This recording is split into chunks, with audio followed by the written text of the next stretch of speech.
Chapter 2: The Trials of Survival. Maya's heart raced with anticipation as she stepped out of the research center, the heavy doors hissing shut behind her. The pressurized corridors buzzed with the activity of fellow scientists, engineers, and determined colonists, each one dedicated to the daunting task of ensuring the survival and prosperity of humanity on Mars. The atmosphere within the colony hummed with a sense of purpose, but as Maya ventured further, she could sense the underlying struggle that echoed in every corner.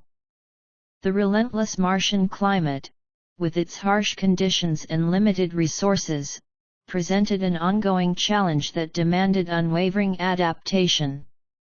As she emerged into the open, the unforgiving chill of the Martian air enveloped her, instantly reminding her of the hardships they all faced. She drew her insulated suit tighter around her body, its advanced materials serving as a barrier against the bone-chilling cold. The thin atmosphere seemed to penetrate every crevice, seeping into her very being, but Maya was determined not to let it dampen her spirits. Ahead, she could see the intricate network of habitats that dotted the landscape, each one a testament to human resilience and ingenuity. Their surfaces gleamed with a metallic sheen, designed to reflect and conserve the precious warmth within. Maya marveled at the complexity of their construction, a testament to the tireless efforts of the engineers who had made this alien world their canvas. Despite the technological marvels and the colonists' relentless efforts to combat the cold, maintaining stable temperatures within the habitats remained a constant battle. Maya often found herself immersed in an intricate dance, simultaneously juggling the delicate balance between heat generation and preservation. It was a task that demanded unwavering vigilance and meticulous calculations, as even the slightest deviation could result in the biting cold infiltrating their fragile sanctuaries. Energy supply was another critical concern that intertwined with the struggle for temperature control. With limited access to traditional fossil fuels, the colony heavily relied on solar power as their primary energy source. Anyone can see, outside the dome, a vast arrays of solar panels stretched across the Martian landscape, striving to harness the weak sunlight that filtered through the thin atmosphere. But the red planet had its own challenges to offer. Dust storms, with their ferocious intensity, occasionally engulfed the Martian plains, shrouding the solar panels in a thick layer of fine particles. These storms, and the occasional months-long dust season, posed significant obstacles, reducing the efficiency of the solar panels and necessitating regular maintenance and cleaning. A team of engineers working diligently to keeping the panels clear and optimized, ensure that the colony's power supply remained uninterrupted.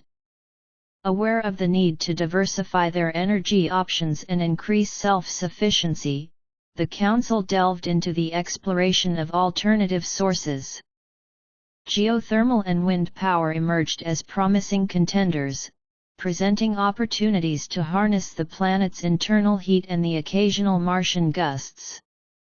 Stable temperatures within the habitats relied on a constant flow of power.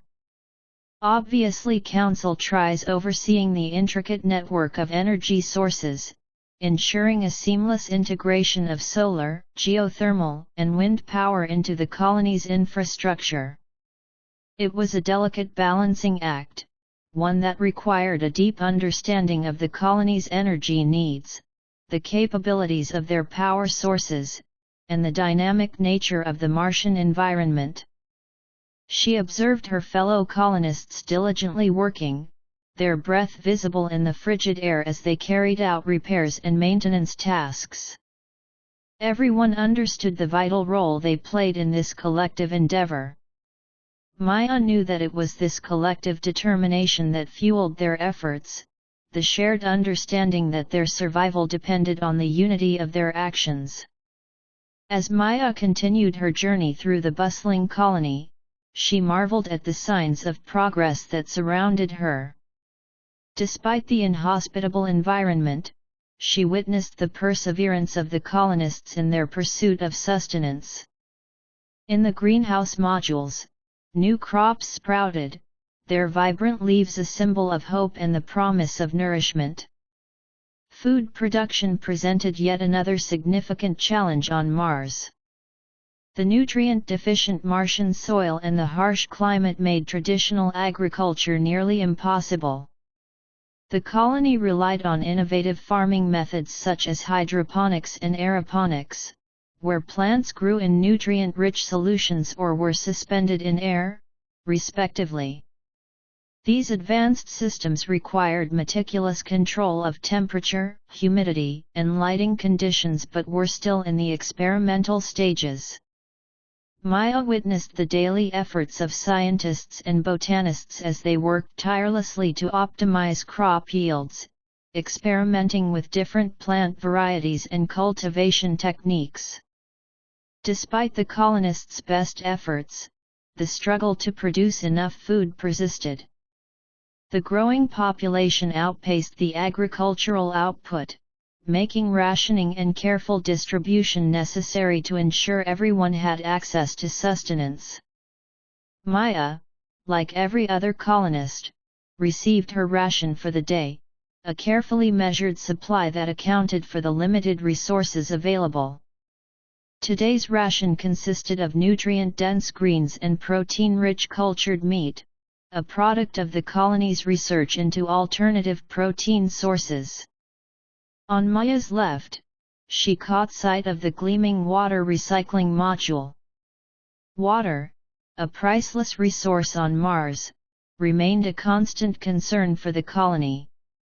The survival of their burgeoning community hinged on a delicate balance of extracting water from the underground ice deposits, capturing and recycling atmospheric moisture, and importing water from Earth.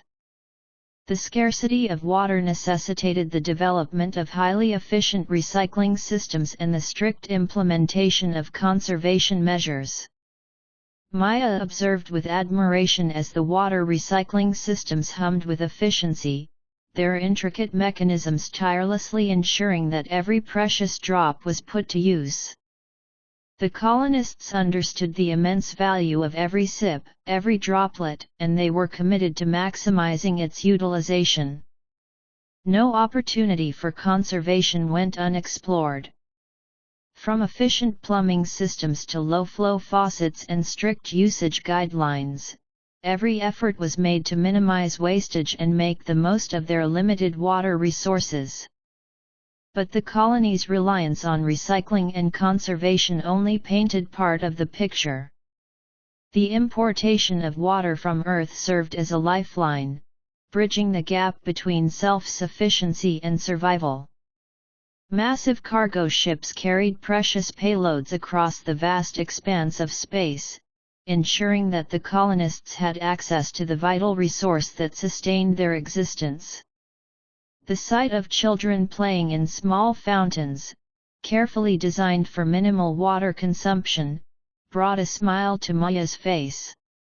It symbolized not just their adaptability but also their collective responsibility towards preserving this invaluable resource for future generations. Every drop of water was treasured, every effort made to ensure its responsible use. Water, like air and warmth, was a fundamental necessity for life, and the colonists on Mars were determined to safeguard it. They were explorers, pioneers who had ventured far from Earth to establish a new home on this red planet.